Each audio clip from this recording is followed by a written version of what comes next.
Hello नमस्कार। मैं के एस मुरारी आप लोगों को एक बार फिर अपने यूट्यूब चैनल के एस मुरारी जीएस पर स्वागत कर रहा हूँ।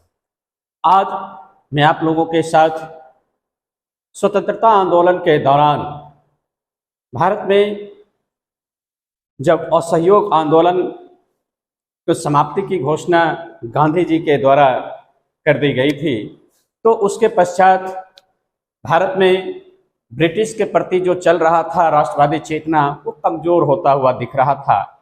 वैसी परिस्थिति में स्वराज दल का उदय हुआ। आज के वीडियो में मैं आप लोगों के साथ स्वराज दल का उदय के संदर्भ में और स्वराज की पृष्ठभूमि की बात, तो आज के इस वीडियो को आप अंत तक देखें और देखने के बाद इसको लाइक करते हुए, कमेंट करते हुए, ज़्यादा से ज़्यादा शेयर करते हुए सब्सक्राइब करें। मार्च 1922 ईस्वी में असहयोग आंदोलन के बाद जब गांधी जी की गिरफ्तारी हो गई थी, तो उस गिरफ्तारी के बाद राष्ट्रवादी खेमे में बिखराव आने लगा, संगठन टूटने लगा और जुझारू राष्ट्रवादी नेताओं का मनोबल कमजोर पड़ने लगा।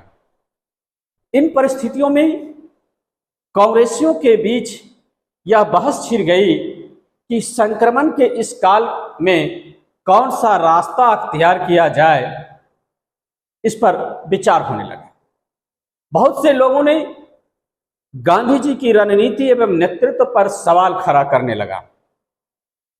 दूसरे लोग इस गतिरोध से उबरने का विकल्प ढूंढने लगा। कांग्रेस का एक खेमा, जिसका नेतृत्व बंगबंधु चित्तरंजन दास, मोतीलाल नेहरू और अजमल खान कर रहे थे, उन लोगों का कहना था कि राष्ट्रवादी आंदोलनकारी विधान परिषदों यानी लेजिस्लेटिव काउंसिलों का बहिष्कार करना बंद कर दें। इनका यह भी तर्क था कि वे असहयोग की व्यवस्थापिकाओं सभा तक ले जाकर, जो असहयोग आंदोलन चल रहा था उसको व्यवस्थापिका सभाओं तक ले जाकर सरकारी प्रस्तावों का विरोध करेंगे, और न केवल सरकारी प्रस्ताव का विरोध करेंगे बल्कि सरकारी मशीनरी के कार्यों में रुकावट डालने का भी प्रयास करेंगे। इनका तर्क था कि यह विचार असहयोग आंदोलन का परित्याग नहीं बल्कि उसे प्रभावी बनाने की एक नई रणनीति हो। यह संघर्ष का एक नया मोर्चा साबित होगा, या इसे हम दूसरे शब्दों में कह सकते हैं कि उन लोगों का यह उद्देश्य था कि विधान परिषदों को अपने अनुकूल मोड़ना या फिर समाप्त कर देना। जैसे यदि सरकार राष्ट्रवादियों की मांगों की उपेक्षा करती है तो वे व्यवस्थापिकाओं के कार्य संचालन को अवरुद्ध कर देंगे और सरकार का ध्यान इस ओर आकर्षित करने के लिए उसे विवश करें। वे लोग जो विधान परिषदों में प्रवेश की वकालत कर रहे थे, उन्हें परिवर्तन समर्थक के नाम से जाना गया, जबकि दूसरे वर्ग के लोग जो विधान परिषदों में प्रवेश के पक्षधर नहीं थे और स्वराजियों के प्रस्ताव का विरोध कर रहे थे, उन्हें परिवर्तन विरोधी कहा गया। इस विचारधारा के समर्थकों में, जो परिवर्तन विरोधी विचारधारा के समर्थक थे, उसमें वल्लभ भाई पटेल, डॉक्टर राजेंद्र प्रसाद, सी राजगोपालाचारी, M.A. अंसारी जैसे कुछ प्रमुख लोग थे। परिवर्तन विरोधियों ने विधान परिषदों में प्रवेश के प्रस्ताव का विरोध किया। इन लोगों का तर्क था कि संसदीय कार्यों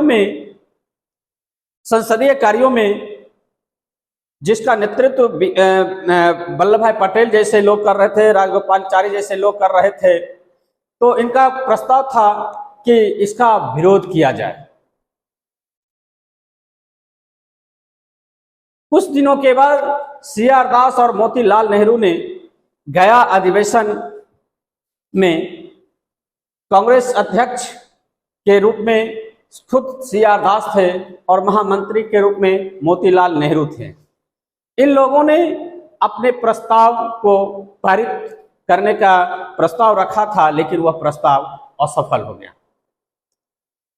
दिसंबर 1922 ईस्वी में कांग्रेस का वार्षिक अधिवेशन गया में आयोजित किया गया था। इस अधिवेशन में सीआर दास और मोतीलाल नेहरू नए कार्यक्रम के संबंध में प्रस्ताव रखा और यहां तक तर्क दिया कि इससे या तो विधान परिषदों का स्वरूप परिवर्तित हो जाएगा या फिर वह समाप्त हो जाएगा। लेकिन कांग्रेस के जो दूसरे खेमे के जो लोग थे, जिसको परिवर्तन विरोधी कहा गया था, उन लोगों ने इसका विरोध किया। विरोध करने के पश्चात यह प्रस्ताव नामंजूर हो गया। सीआर दास के द्वारा जो प्रस्तावित किया गया था, उसके बाद सीआर दास और मोतीलाल नेहरू ने अपने अपने पदों से इस्तीफा दे दिया। जैसा कि मैंने अभी चर्चा किया कि सीआर दास अध्यक्ष थे और महामंत्री के रूप में मोतीलाल नेहरू थे। इन दोनों ने अपने अपने पद से इस्तीफा दे दिया। कांग्रेस खिलाफत स्वराज पार्टी के गठन की घोषणा सीआर दास और मोतीलाल नेहरू ने कर डाली। सीआर दास उस कांग्रेस खिलाफत कमेटी या कांग्रेस खिलाफत स्वराज पार्टी का अध्यक्ष बने और मोतीलाल नेहरू उसके सचिव चुने गए। इस संदर्भ में दोनों खेमा अलग हो गया। तो स्वराजियों का तर्क था, यानी जो परिवर्तन समर्थक था, उन लोगों का तर्क था कि स्वराज के लागू होने के लिए विधान परिषदों में प्रवेश से और सहयोग आंदोलन की प्रगति अवरुद्ध नहीं होगी, बल्कि इससे आंदोलन और अधिक प्रभावी बनेगा और इससे संघर्ष के नए द्वार खुलेंगे। कांग्रेस के बहिष्कार के बावजूद भी विधान परिषदें तो अस्तित्व में बनी ही रहेगी और चुनावों में संभवतः बड़े पैमाने पर लोग भाग लेंगे। इससे जनता पर कांग्रेस का प्रभाव कम हो जाएगा और महत्वपूर्ण पदों पर गैर कांग्रेसी व्यक्ति आसीन हो जाएगा, जो कांग्रेस को कमजोर बनाने का प्रयास करेगा। ये सरकार का अवैध कानूनों को वैध बनाने का प्रयास का समर्थन करेंगे, ऐसा इन लोगों का कहना था स्वराजियों के तर्क में। तो इसी परिप्रेक्ष्य में स्वराज दल का गठन कर कांग्रेस के दो वर्गों में विभाजित, कांग्रेस के अंदर ही, कांग्रेस के बाहर नहीं, क्योंकि स्वराज पार्टी का नाम कांग्रेस खिलाफत स्वराज यानी कांग्रेस टर्म को जारी रखा। स्वराजियों जो परिवर्तन समर्थक था, उन लोगों का कहना था कि विधान परिषदों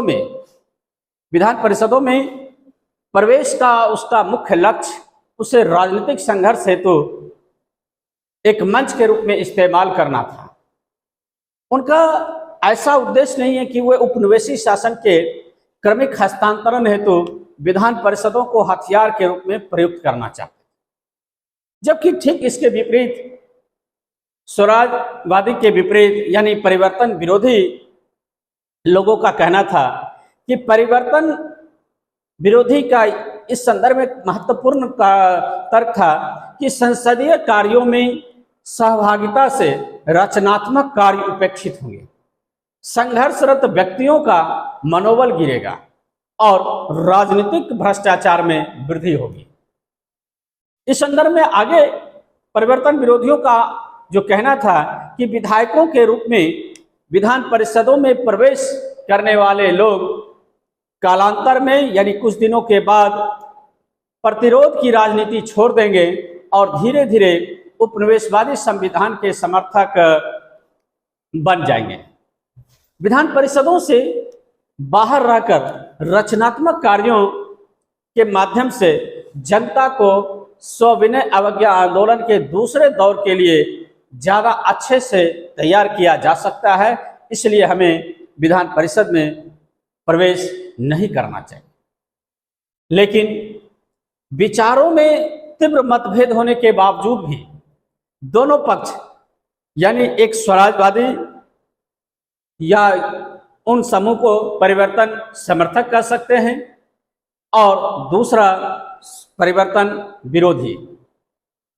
दोनों पक्ष 1907 के कांग्रेस विभाजन की तरह किसी अशुभ घटना से बचना जरूर चाहते और उन्होंने गांधी जी से संपर्क भी बनाए रखा। दोनों समूह गांधी जी से संपर्क बनाए रखा, जो कि गांधी जी उस समय जेल में थे। उन्होंने यह भी महसूस किया कि सरकार को सुधारों के लिए विवश करने हेतु आपसी एकता आवश्यक है और दोनों ही पक्ष को यह मानना था कि गांधी जी के नेतृत्व में ही अंग्रेजों को भारत के सौंदर्य मांग को मनाने के लिए आंदोलन को सफल बनाया जा सकता है। इन्हीं कारणों से सितंबर 1927 ईस्वी में दोनों पक्षों के बीच एक समझौता हो गया। इस समझौता के तहत स्वराजियों को कांग्रेस के एक समूह के रूप में चुनाव लड़ने की अनुमति दे दी गई। स्वराजियों ने भी केवल एक शर्त को छोड़कर कि वे विधान परिषदों में भाग नहीं लेंगे, कांग्रेस के सभी कार्यक्रमों को स्वीकार कर लिया और नवंबर 1923 में नवगठित केंद्रीय व्यवस्थापिका सभा और विधान परिषदों के लिए चुनाव आयोजित किया गया। तो इस तरह से चुनाव में कांग्रेस का एक धारा, जो कांग्रेस खिलाफत स्वराज दल था, वह विधान परिषद के चुनाव में भाग लिया और उस चुनाव में स्वराजियों की विजय भी मिली और विजय मिली तो उसके दबाव में यहाँ तक कि विधान परिषद में कार्यकारी अध्यक्ष के रूप में अध्यक्ष का पद भी स्वराजवादियों को मिला। लेकिन स्वराज दल का जो सोच था, जिस घोषणा के साथ स्वराज दल विधान परिषद का चुनाव लड़ा और सफलता मिला, लेकिन जब विधान परिषद में प्रवेश किया तो वो घोषणा के अनुसार काम नहीं हो पाया और अंततः स्वराज दल कमजोर हो गया, जनता पर नकारात्मक प्रभाव पड़ा और न केवल स्वराज दल अपने कार्यों को सफल कर पाया, बल्कि इसी बीच 1925 ईस्वी में कांग्रेस खिलाफत स्वराज दल का जो अध्यक्ष था CR दास, उनकी मृत्यु हो गई। तत्पश्चात स्वराज दल कमजोर हो गया और इस तरह से पुनः कांग्रेस के अंदर दोनों धारा एक मंच पर आ गए। तो इस तरह से स्वराज दल यानी कांग्रेस खिलाफत स्वराज दल की परिस्थितियां और उदय का कारण था।